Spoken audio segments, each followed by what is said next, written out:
So I'm going to try to make a video while I'm doing something in hopes that maybe it'll be more cohesive. Maybe not while I'm making my 300th terrarium in a jar. So I started day treatment, and it's great, but it's not, because it's not the thing that I need.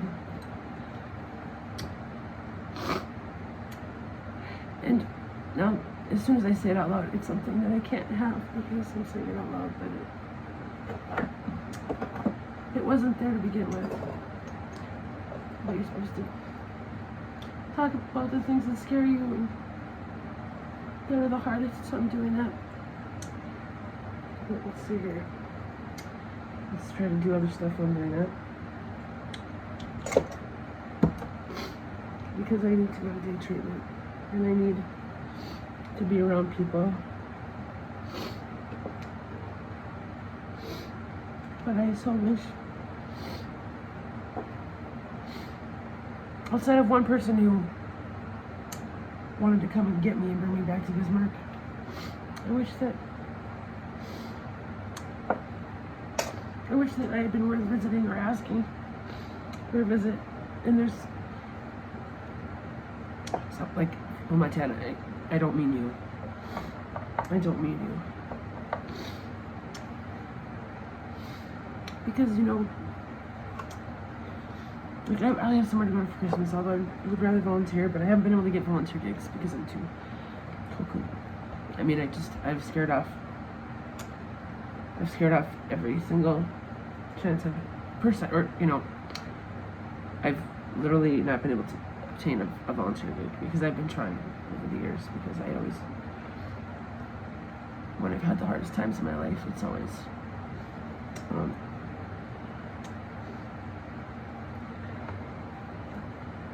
it's always been the thing that's almost always saved me was helping other people, you know. And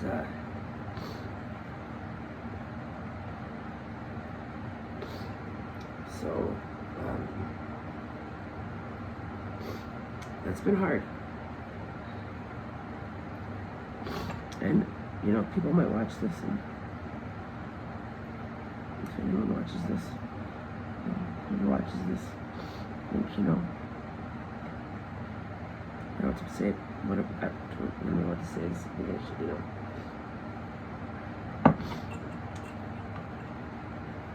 If I had gone back to Bismarck, you know, this is why I needed to go back to Bismarck.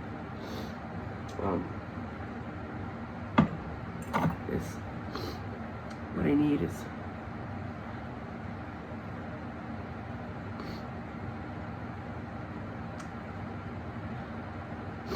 in my life is I need to be invited to Christmases someday, because people want me there, because they think of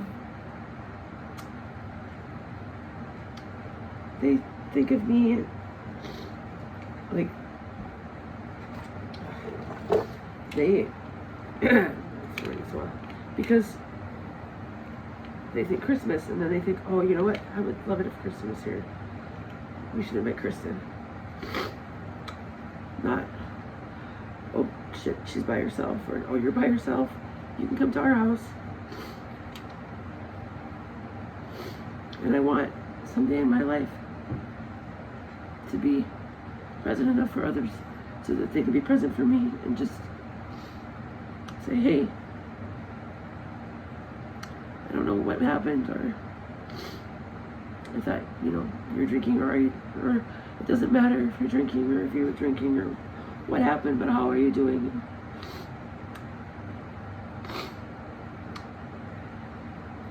I'd sure like to see you. Can I come visit? Would you come for Christmas at our house?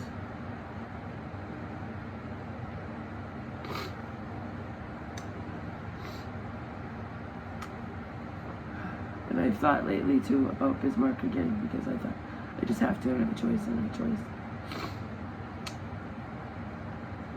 You have to take the help that's offered, and it's up and offered again, but, you know, otherwise you're just foolish. And of course you're not going to get better. You know, and she must be too proud or whatever. But here's the thing about me. I'm not really too proud. What I am is painfully self-aware. And despite my mental health problems, emotionally intelligent. And I've, you know, like when I was drinking, back in the day, I lied to some people and I tried to cover it up. But I never lied to myself. And since I quit drinking, for real, like, since it was hurting me, I still don't. And I don't lie to others about it. And I've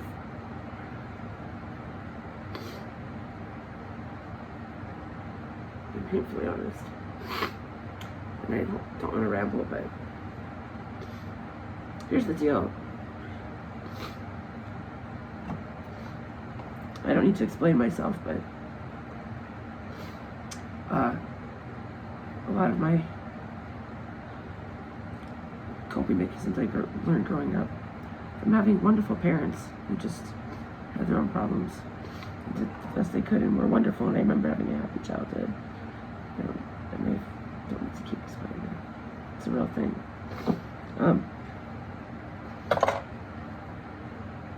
I learned to take care of myself, and to take care of others, and to just get through things and tough them out, and to not talk about my stuff. It had to be really bad if I'm going to bother somebody, like pneumonia bad, or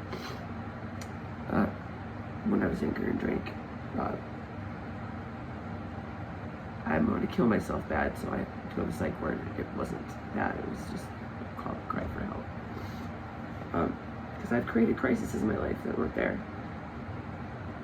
By the way, I've lied to people, I've exaggerated things, I've made shit up out of clean air. I have done so many things that are unhealthy, but the thing is that these unhealthy coping mechanisms is not talking to people, not discussing things with others, not asking for help, not burdening people, not taking up too much space, not sending too many messages. When I tried to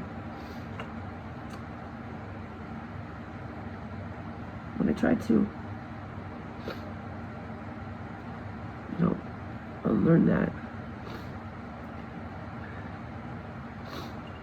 stop messing with these and making them worse. When I tried to talk to people, and when I first started, doing something that's really sick.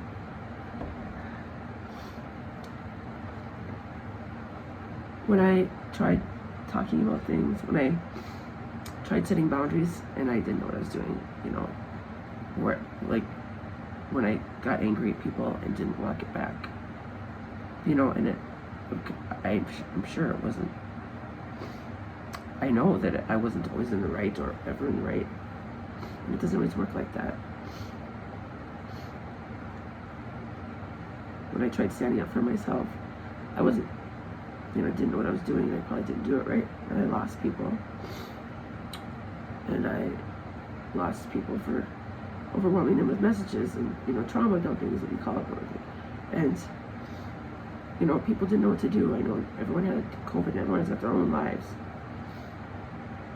But so I'm not, you know, you don't find fault in things like this. There's no fault. There's feelings. But everything that I've been trying to fight against and trying to relearn and try to be like a healthier person, all of those things,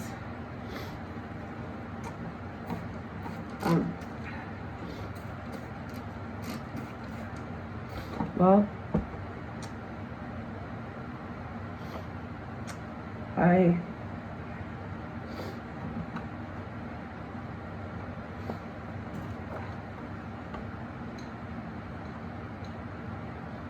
all those childhood, all those things I subconsciously learned growing up were just reinforced. you don't talk to people, don't bother people, because if you do, if you talk too much, or you send too many messages, or you burden people with your problems, or ask them for favors too much, or just you, if you make yourself just as important as everyone else, or try to, and you try to be so honest that it's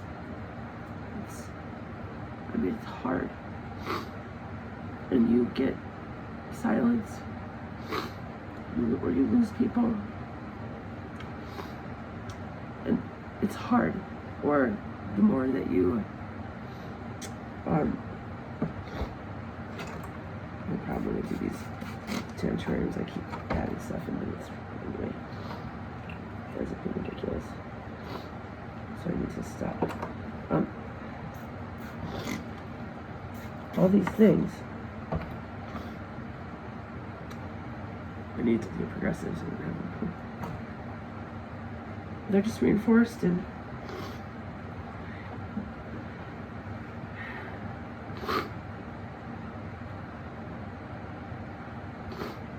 and it's nobody's fault, but it's all just been tied together, me being too much, and I'm not for, just, and I just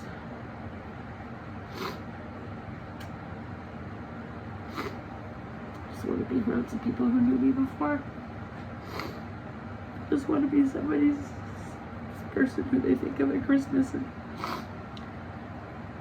But if I can't get there, because I'm not going anywhere without my cat, even if it's for 2 days, and that's just how it is. But it's a pointless. I can be angry and sad and hurt, but I don't have that, and it's so many reasons that I am just the way I am, that I'm neurodiverse, that I didn't know it, that I've always been different my entire life, and I have problems with relationships, so I come across as selfish, or interrupt people, and I'm a terrible listener, and I forget things, and I don't remember birthdays, and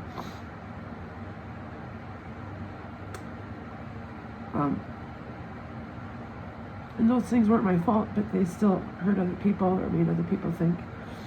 And I'm hypersensitive to criticism and rejection, because that's ADHD, it's a real thing. It's just reasons. But I'm struggling to get past it. Why did no one just say, I'm coming out there to see you because you don't have a car, or you do have a car, but you're not, maybe never really, people don't understand what that is. I don't know what the hell is anybody supposed to, but you're sick and you aren't functioning. I can't get out of bed. You can't come here. I'm gonna come see you. And I'm gonna just sit next to you and just be your friend.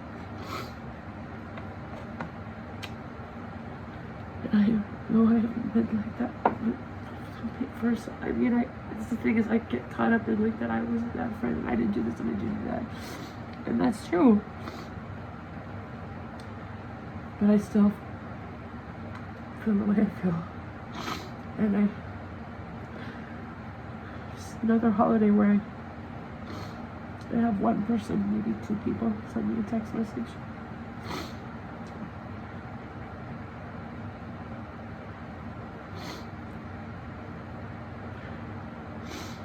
I don't want to keep disappearing. But what I meant to say before is that me not going back to Bismarck, maybe I have to someday, isn't pride. It's a smart choice. Because I can't get away from landmark buildings that I worked in. You know your hometown, you can't go anywhere without seeing somebody you know. And I had a hard enough time getting out of the house before, and it's just what it is. I don't need to explain it. But also,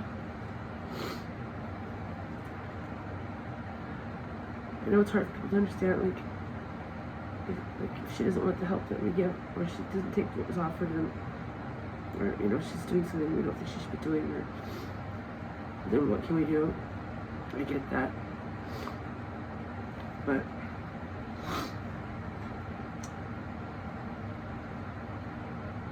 I guess my thing is that everybody deserves. I don't care no matter what people think they're up to. It shouldn't make a difference, but it does.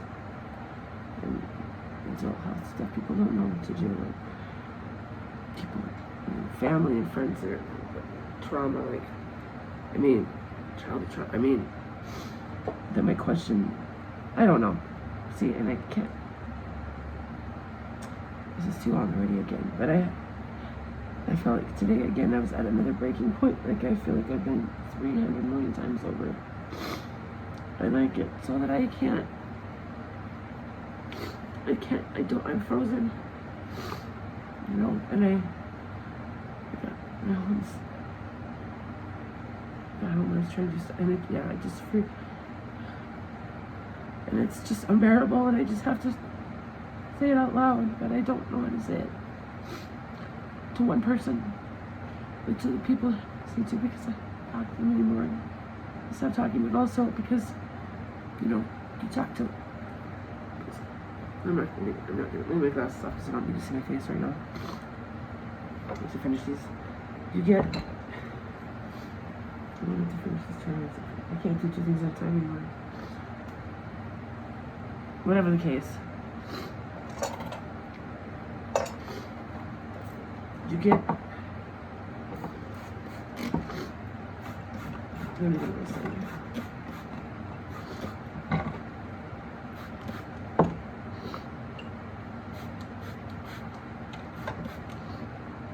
Just leave it.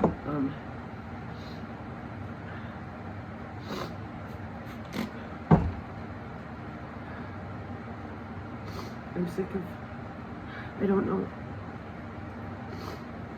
I'm so worried about rent next month. When illnesses start, because it's a problem that I won't get help soon if I do get housing. I'm so worried about Christmas, New Year's, and if I'll ever have a normal life again. I have to stop worrying about what people think, but I also have to get things out or they kill me. I keep wanting to make TikTok, make little tiny 2-minute videos from, so it's, people will watch or listen, but at the end of the day, it is all for me. And at the end of the day, most of the time, I'm just trying to explain things to myself, even though I know them. I know that I've suffered multiple traumas, and no matter how happy my childhood was, that messed me up too, and I've been through so much, and it's much of it comes from poor coping mechanisms and poor choices, but I've just been doing the best I can. Isn't that what we're all doing? I need to finish my 300 terrariums. I shouldn't be doing these because I already got excited about, I think I might have a volunteer gig at the center, doing terrariums, or I gave 300 ideas today. She was all great, I get too overwhelmed so I can get out of bed. To get there, it takes me, so I need to slow down, but that's gonna be really good, but what am I doing? I need to stop this video. Okay, so this is actually I should post it and edit it and make some short videos. You're so rambling, you're talking too long.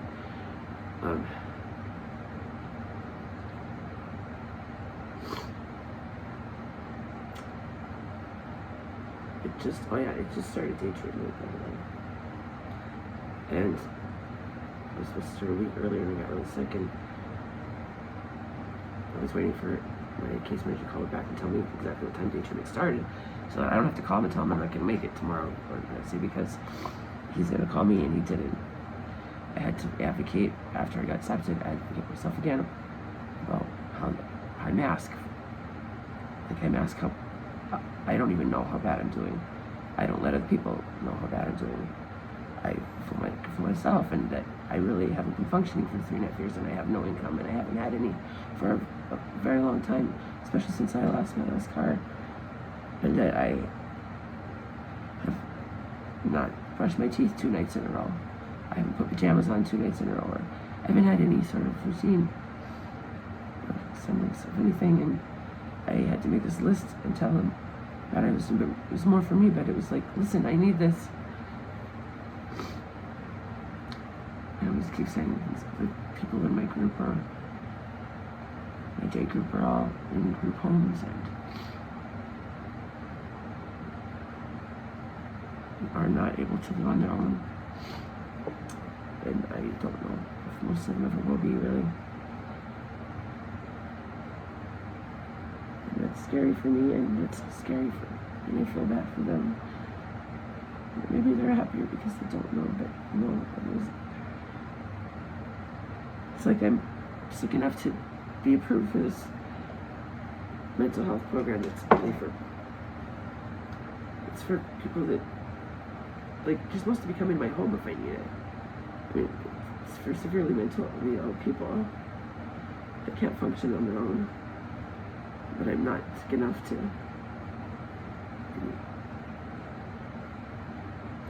get the help I need.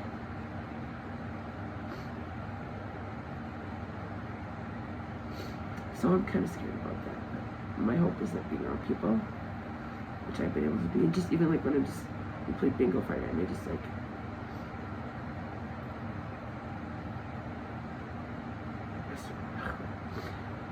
I can make notes while this is going on. Because I'm not just at home by myself, I'm just in my head. There's other things, stimulus going on, and it's amazing. And then that I'm gonna get to help volunteer with things. That's amazing. That's 2 things I need: to be around people and to have a goddamn have means of to have a life, to help people, to have a purpose, you know. Because I'll tell you what, if I was a bad listener before, if I was bad about getting back to people before, if I was bad about, because there's people that, you know, like calling, want to talk to me on the phone, and I don't, it terrifies me. What was my point?